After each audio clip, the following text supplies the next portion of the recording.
because of patriarchy and misogyny, a lot of these cis males don't see themselves as ran through. They don't see themselves as community access, community penis. They don't see themselves as hoes.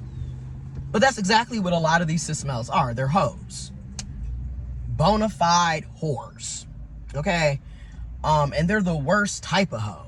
You know, they're the hoe that's lying about being a hoe. They're the hoe that is, you know, unprotected, not getting tested, not, you know, checking, lying about being monogamous, lying to their partner or partners. Because a lot of times with these toxic narcissistic types, you are one of the many people that are being lied to, manipulated, and played. I'm just being real. Okay? You'd be surprised. It'd be 3, 4, 5 people in the love triangle, and you don't even know it. You ain't even know it. You don't. This is why it's like, damn, why is he always cheating? Because he been talking to these people. You be surprised, okay?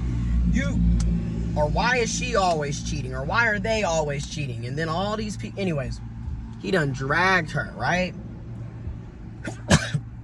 Now he's sitting up talking about he needs spousal support. Bless me. Ooh, bless me. Make sure you get that some hand sanitizer, baby. Ooh. I'm sorry, you know. But he talking about he needs spousal support.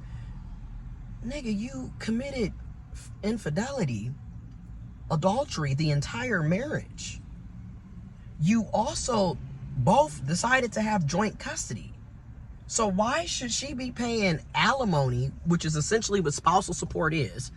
Why should she be paying alimony or spousal support to you when she's got the children half of the time and you cheated on her?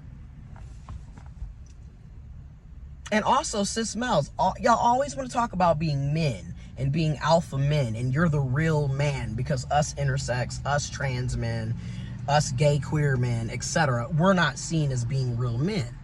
Yet the cishet alpha is asking a woman for alimony, is asking a woman for spousal support after you cheated on her.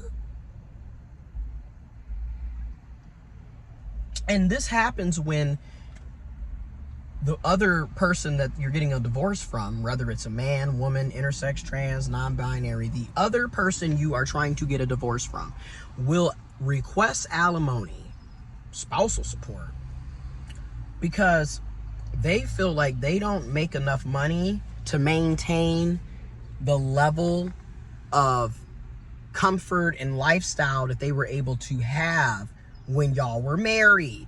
Which further proves a lot of cis males heavily rely on women. A lot of cis males rely on whoever they're dating, whoever they're in partnership with. A lot of y'all are fucking leeches and drains. I'm just gonna call a thing a thing. You know, and it's funny because you're sitting up here on one hand talking about how you're the man and you're the alpha and you're the provider and women need to stay in their place, and you intersex trans men, you're not men, you're women with beards. This is the shit that they spew 24/7. Okay? Not all of them, but there's enough of them where this is a big ass problem. Okay? So the hoe who is talking about somebody else being passed around when he is passed around, right? And notice too, the only time y'all care about hoes and body counts is when it comes to women, and when it comes to whoever is being penetrated sexually. When it comes to women, the bottoms, the feminine people, the people with vaginas, that's the people with booty holes that the person that you are penetrating. That's the only time y'all want to worry about some damn who's a hoe and who's a body count. But somebody with a penis, somebody that's sleeping or that's penetrating, the cis male, the masculine, the top, whatever, that person can run around and sleep around with everybody and they're not a hoe. Oh, they're a player. Okay, then Cardi B's a player then. Everybody's a player then, bro. Nobody's a hoe. You can't complain. And notice, It's always the hoes that get mad. That's all I gotta say. They the ones that get on social media talking about the other person is a hoe. Because a lot of times it's projection. You sleep around with everybody, but now all of a sudden she the hoe. Even though it's been publicly, like, we see all the times you've cheated. We see it. But somehow she's the pass around. But yet she's the pass around that you desperately need in order to survive because you're requesting spousal support, alimony.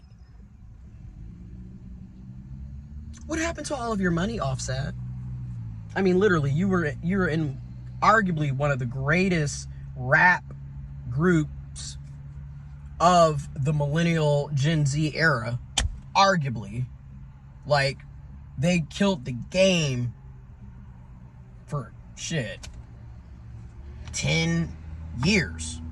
Easily. A decade straight. When I think about my college years, my undergrad, graduate school, young adult years, shit, 2012 to that 2022 era, like, and rest in peace, Takeoff.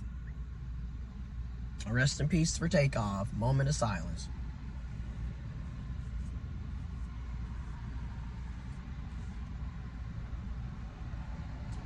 But the point is, all that money that y'all done made, back-to-back #1 hits, back-to-back #1 albums, platinum, sold out concert shows, where is that money, Offset? I'm so confused. Right. And this is typically how it is with sis Mels. It's just a lot of smoke and mirrors.